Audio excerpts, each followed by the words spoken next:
আপনি কি new York থেকে আসছেন? দক্ষিণ আমেরিকা, ব্রাজিল। বাস, ব্রাজিল বলেন কি? কি ব্যাপার? ও বোধহয় পেলের কথা ভাবছে। পেলে? পেলে? ব্রাজিল থেকে আসেন, পেলেকে জানেন না? ও হ্যাঁ, ফুটবলার, তাই তো? হ্যাঁ, অল টাইম গ্রেট। ব্যাক কি করে গোল করতো? দেখুন মিস্টার রকিত, ফুটবলের ব্যাপারে আমার বিদ্যা ভয়ঙ্করী। Mohun Bagan, East Bengal, the limit of my knowledge.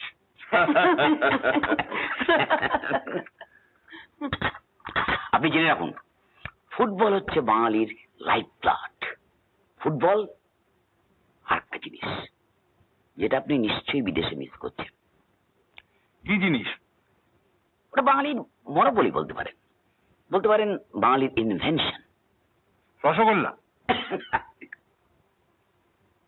আড্ডা, নির্ভেজাল আড্ডা।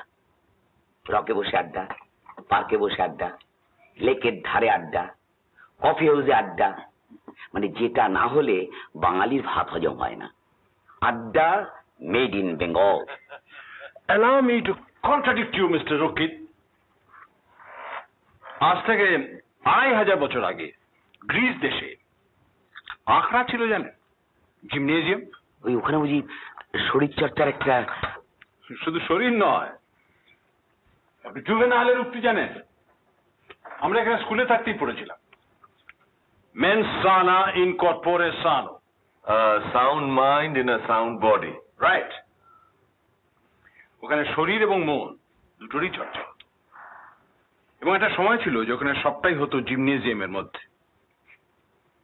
অ্যাথেন্সের আখড়ায় সেই যুগে যারা শ্রেষ্ঠ জ্ঞানী গুণী,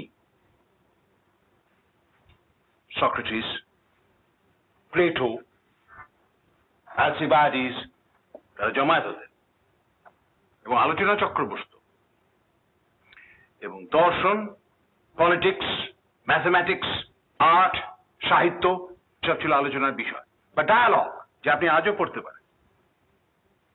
একে আপনি কি বলবেন? এ তো একরকম আড্ডাই, but at the highest level. বড় নিন্দা নয়, বড় চর্চা নয়, মুখেন মারিতং জগৎ নয়।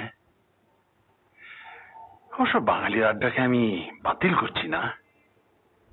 প্রোডাক্টিভ আড্ডার উদাহরণ নিশ্চয়ই এখানেও আছে, কিন্তু অধিকাংশ ক্ষেত্রে যা হয়,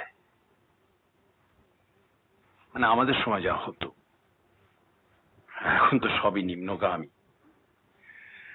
তাকে অন্তঃশ্বাস শূন্য ঠোঁট ছাড়া কিচ্ছু বলা যায় না।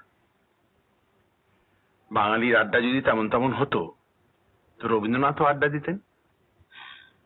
ঠিক কথা, রবীন্দ্রনাথ আড্ডা দেননি, দিয়েছেন কি সুদিন?